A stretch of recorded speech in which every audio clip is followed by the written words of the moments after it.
I tried fasting for 30 days. Here's what happened. Intermittent fasting is one of the most talked about health trends today, but does it really work?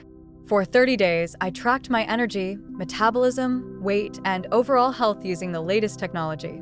The results? Some were expected, but others completely shocked me. In the first week, I struggled with cravings, low energy, and headaches. But by week 2, I started feeling more focused, burning fat, and improving my sleep. By week 3, my body entered a state called autophagy, where cells repair themselves, leading to better digestion, clearer skin, and reduced inflammation. By the end of the experiment, I lost 10 pounds of fat, improved my metabolism, and felt more energized than ever. Was it worth it? Absolutely.